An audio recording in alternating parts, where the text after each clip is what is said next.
آج دیکھنے کے لیے شکریہ۔ میری دعا ہے کہ آج کا پیغام آپ اپنی آواز استعمال کرنے کی طاقت دے، آپ کے سوچنے کے انداز کو تبدیل کرنے اور آپ کی روح کو تازہ کرنے میں مدد کرے گا۔ اگر آپ پادری کے نوٹس کی پیروی کرنا چاہتے ہیں تو اپنی اسکرین پر QR کوڈ اسکین کریں، یہ ہماری ایپ پر بھی مل جائے گا۔ آج ہم رومیو پہلا باب اس کی 21ویں آیت پر سیریز شروع کرنے جا رہے ہیں جس کا عنوان ہے گہرائی میں جانا۔ یہ آیت اس بارے میں بات کرتی ہے کہ خدا سے دور کیسے جانا ہے، اور پادری آپ کو یہ بتائیں گے کہ خدا کے نزدیک کیسے جانا ہے۔ جیسا کہ بائبل کہتی ہے، اگرچہ انہوں نے خدا کو جان تو لیا مگر اس کی خدائی کے لائق اس کی تمجید نہ کی۔ آئے شروع کرتے ہیں۔ تو آج ہم شکر گزاری کے بارے میں بات کریں گے۔ پہلا کرنتھیوں 5 باب کی 16ویں آیت ہم سے یہ کہتی ہے کہ ہر وقت خوش رہو، بلا ناگہ دعا کرو، ہر ایک بات میں شکر گزاری کرو، کیونکہ مسیح یسوع میں تمہاری بابت خدا کی یہی مرضی ہے۔ اسی ہفتے جینی کسی کے ساتھ فون پر تھی اور وہ بات کر رہے تھے، اور میں وہیں قریب ٹہلتا ہوا اس گفتگو کو سن رہا تھا، اور وہ لوگ معافی کے بارے میں بات کر رہے تھے، اور ایسا لگ رہا تھا کہ وہ شخص کہہ رہا ہے میں معاف کرتا رہتا ہوں مگر یہ کام نہیں کر رہا۔ اگر آپ معاف کرتے ہیں تو یہ کام کرتا ہے، کیونکہ ہم جو کرنے کی کوشش کر رہے ہیں وہ خدا کی اطاعت ہے، اور خدا کہتا ہے معاف کرو۔ یسوع نے کہا اور جب کبھی تم کھڑے ہوئے دعا کرتے ہو، اگر تمہیں کسی سے کچھ شکایت ہے تو اسے معاف کرو۔ اگر آپ یہ کرتے ہیں تو یہ کام کرتا ہے۔ ٹھیک ہے، آپ خدا کی اطاعت کر رہے ہیں، آپ نے جو کیا ہے وہ خدا کو پسند ہے، یہ آپ کے اندر کام کرتا ہے۔ اب جب شکر ادا کرنے کی بات آتی ہے تو یہ بات درست ہے، ہمیں شکر گزار لوگ بننا ہے۔ مجھے لگتا ہے یہ دلچسپ ہے کہ ہم ایک دن مناتے ہیں جو شکر گزاری دینے کا دن کہلاتا ہے، نہ کہ شکر گزاری محسوس کرنے کا۔ لوگ خدا کا شکر ادا تب کرتے ہیں جب انہیں محسوس ہوتا ہے، لیکن یہ صرف تب نہیں جب آپ محسوس کرتے ہیں، بلکہ تب بھی جب آپ محسوس نہیں کرتے۔ اس لیے بائبل کہتی ہے کہ اسے حمد کی قربانی دیں۔ یہ صرف تب نہیں جب آپ محسوس کرتے ہیں، بلکہ تب جب آپ محسوس نہیں کرتے۔ لیکن لکھا ہے کہ ہر ایک بات میں شکر گزاری کرو، کیونکہ مسیح یسوع میں تمہاری بابت خدا کی یہی مرضی ہے۔ لہٰذا ہر چیز میں اگر آپ شکر ادا کرتے ہیں تو آپ خدا کی مرضی کے مطابق چل رہے ہیں، یہ آپ کے لیے خدا کی مرضی ہے۔ اب غور کریں کہ لکھا ہے ہر ایک بات میں شکر گزاری کرو، ہر بات کے لیے نہیں بلکہ ہر بات میں۔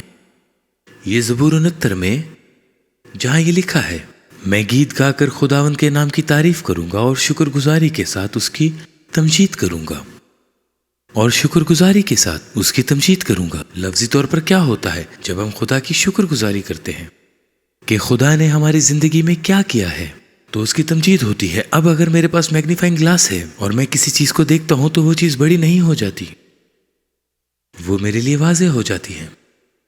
میں واضح طور پر دیکھ سکتا ہوں کہ وہاں پر واقعے میں کیا ہے۔ اور جب ہم شکر گزاری کرتے ہیں تو کیا ہوتا ہے؟ خدا بدلتا نہیں ہے، لیکن ہم دیکھتے ہیں واقعی کیا ہو رہا ہے۔ ہم خدا کی عظمت کو دیکھتے ہیں جب ہم شکر گزار ہوتے ہیں، اور ہم خدا کی بھلائی کو دیکھتے ہیں۔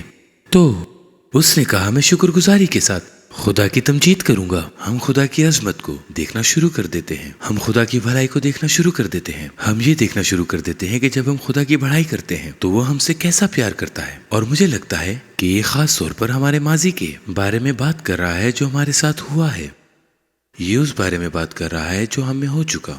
زبور 78 میں لکھا ہے کتنی بار انہوں نے بیابان میں اس سے سرکشی کی اور صحرا میں اسے ازردہ کیا، اور وہ پھر خدا کو آزمانے لگے، اور انہوں نے اسرائیل کے قدوس کو ناراض کیا۔ اور ویسے کوئی بھی جس کے پاس خدا کے عقیدے کی انتہائی خود مختاری ہے اسے وہی مار ڈالنا چاہیے۔ انہوں نے خدا کو محدود کر دیا، خدا مزید کرنا چاہتا تھا لیکن وہ زیادہ نہیں کر سکا، کیونکہ انہوں نے اس کے ہاتھ کو یاد نہ رکھا، نہ اس دن کو جب اس نے فدیہ دے کر ان کے مخالف سے رہائی بخشی۔ اس نے مصر میں اپنے نشان دکھائے اور سیون کے علاقے میں اپنے عجائب اور ان کے دریاؤں کو خون بنا دیا، اور وہ اپنی ندیوں سے پی نہ سکے۔ اس نے ان پر مچھروں کے غول بھیجے جو ان کو کھا گئے، اور مینڈک جنہوں نے ان کو تباہ کر دیا۔ چنانچہ وہ کہہ رہا ہے ان تمام عظیم کاموں کو دیکھو جو خدا نے تمہیں چھڑانے کے لیے کیے، مصر سے نکالنے کے لیے اور تمہیں ملک کنعان میں لانے کے لیے، لیکن وہ یاد نہیں رکھتے تھے۔ وہ خدا کے لیے شکر گزار نہیں تھے، اور نتیجے کے طور پر انہیں وہ نہیں ملا جو خداوند ان کے لیے کرنا چاہتا تھا. انہوں نے خدا کو ناراض کر دیا. یہ کچھ لوگوں کو حیران کر سکتا ہے کہ خدا جو چاہتا ہے آپ کی زندگی میں ہو وہ آپ پر درخت کے پکے ہوئے پھل کی طرح گزرنے والا نہیں ہے. آپ یہ کہہ سکتے ہیں خدا تجھے میرا ای میل مل گیا ہے, مجھے برکت دے. نہیں, آپ کو خدا پر یقین کرنا پڑے گا. آپ کو ایمان کا استعمال کرنا پڑے گا. ایمان کے بغیر خدا کو خوش کرنا, خدا سے حاصل کرنا, خدا سے جڑنا ناممکن ہے. آپ کو ایمان سے یہ کرنا ہوگا. بائبل کہتی ہے کہ پس ہم اس کے وسیلہ سے حمد کی قربانی یعنی ان ہونٹوں کے پھل جو اس کے نام کا اقرار کرتے ہیں خدا کے لیے ہر وقت چڑھایا کریں. شکر گزاری کا آپ کے حالات سے کم اور آپ کے دل سے زیادہ تعلق ہے. اس کا آپ کے حالات سے بہت کم تعلق ہے. اگر آپ کے پاس 10 ارب ڈالرز ہیں اور آپ شکر گزار نہیں ہیں تو آپ غریب ہیں. لیکن اگر آپ کے پاس تھوڑا سا ہے اور آپ شکر گزار ہیں تو آپ امیر ہیں. اس کا آپ کے حالات سے کوئی تعلق نہیں ہے. اس کا تعلق آپ کے دل سے ہے. پہلا تواریخ اس کے 16ویں باب میں لکھا ہے خدا کا شکر کرو اس لیے کہ وہ نیک ہے. اس لیے نہیں کہ آپ اچھے ہیں, نہ کہ اس لیے کہ آپ ایسا محسوس کرتے ہیں. ہمیں شکر گزاری کرنے کی ضرورت ہے کیونکہ وہ نیک ہے. وہ نیک ہے. بائبل کہتی ہے خدا کا شکر کرو کیونکہ وہ بھلا ہے, اس کی شفقت ابدی ہے. وہاں عبرانی لفظ ہزیڈ ہے. اس کا لفظی مطلب ہے اس کی محبت کا عہد. اس کی محبت کا عہد. خدا آپ سے محبت کرتا ہے. خدا آپ تک پہنچنا چاہتا ہے, آپ کو برکت دینا چاہتا ہے. یہ دلچسپ بات ہے کہ گوگل کے الفاظ کی پیشمائی کرتا ہے اور پچھلے کچھ عرصے میں لفظ شکر گزاری 49% کم ہو گیا ہے کیونکہ ہم صرف ایک ایسے معاشرے میں رہتے ہیں جو خود کو حقدار محسوس کرتا ہے اور ایک ایسا معاشرہ جو شکر گزار نہیں ہے. اور اگر مجھے یہ پسند ہے, اگر آپ کسی چیز سے لطف اندوز ہوتے ہیں اور اسے نعمت نہیں مانتے تو آپ شکر گزاری نہیں کرتے. آپ کے پاس ایک نعمت ہے اور آپ شکر گزار نہیں ہیں, گویا آپ نے اسے چرایا ہے. رک رینر جو اکثر آتا ہے, روس میں اب 30 سال سے زیادہ ہو چکے ہیں, اگر وہ یہاں آ سکتا ہے تو ہمارے پاس سال میں ایک بار آتا ہے. رک ایک یونانی اسکالر ہے اور وہ نئے عہد نامہ کے ایک وسیع تر ترجمے پر کام کر رہا ہے اور وہ اسے ایک وقت میں چند کتابیں جاری کرنے کے لیے تیار ہو رہا ہے. لیکن وہ دوسرے تموتھیوس کی 3 باب کی 2 آیت کا ترجمہ کرتا ہے. ہم اسے اس طرح سے کہہ سکتے ہیں اگرچہ وہ کبھی شکر گزار اور قدردان تھے لیکن لوگ آخری وقت میں شکر گزاری سے خالی اور عام طور پر ہر چیز کی قدر نہ کرنے والے ہو جائیں گے. نتیجہ ناپاکی معاشرے میں پھیل جائے گی. ناپاکی معاشرے میں پھیل جائے گی. پچھلے چند سالوں میں کتنے لوگوں نے ایسا ہوتا دیکھا ہے ہمارے معاشرے میں تیزی سے گندگی پھیلتے ہوئے. بائبل کہتی ہے کہ یہ ناشکری کا نتیجہ ہے اور اس سے معاشرہ ناپاک, ناجس, بد اخلاق, گندا, بے حیائی, بیہودہ, بدتمیز, جارحانہ, خام, ظالمانہ, بدحواس, دھوکہ دہی, بے ایمان, اس طرح کا برتاؤ اور اس طرح سے چلنا خدا کبھی منظور نہیں کرے گا. واو, مجھے لگتا ہے یہ اس کی تصویر ہے جو آج ہمارے ناشکرے معاشرے میں ہو رہا ہے. یہ سب اسی کی تصویر ہے. ایک بار پھر 2 تسلنیکیوں 2 باب اس کی 13ویں آیت میں ریک آیت کا اس طرح ترجمہ کرتا ہے جب بھی میں تمہارے بارے میں سوچتا ہوں ہمارے دلوں میں تشکر کا سیلاب آ جاتا ہے. ہم شکر گزاری سے اتنے مغلوب ہو جاتے ہیں کہ ہم جو کچھ بھی کر رہے ہیں اسے روکنے کا فرض محسوس کرتے ہیں اور خدا سے اظہار کرنے کے لیے چند منٹ نکالنے پر مجبور ہو جاتے ہیں. ہم اس چیز کا اظہار کرتے ہیں کہ ہم تیری کتنی قدر کرتے ہیں. مجھے یقین ہے کہ ہم میں سے ہر ایک کو ہر روز جو ہم کر رہے ہیں اس کو روکنا چاہیے اور جو کچھ ہماری زندگی میں ہو رہا ہے اس کے لیے خدا کا شکر ادا کرنا چاہیے. ہمارے پاس جو نعمتیں ہیں اس پر خدا کا شکر ادا کریں. پولس یہ کہتا ہے ہم تیرے بارے میں سوچتے ہیں, ہم یہ کہنے کو فرض سمجھتے ہیں کہ خدا تیرا شکر ہو. تیرا شکر ہے, تیرا شکر ہے خدا ہمارے پاس رہنے کے لیے گھر ہے. تیرا شکر ہے خدا ہمارے پاس کھانے کے لیے کھانا ہے. تیرے دیے ہوئے رزق کے لیے تیرا شکر ہے خدا. مجھے معاف کر دیا, تیرا شکریہ. تیرا شکریہ میں بچ گیا ہوں. تیرا شکر ہے کہ میں جنت کے راستے پر ہوں.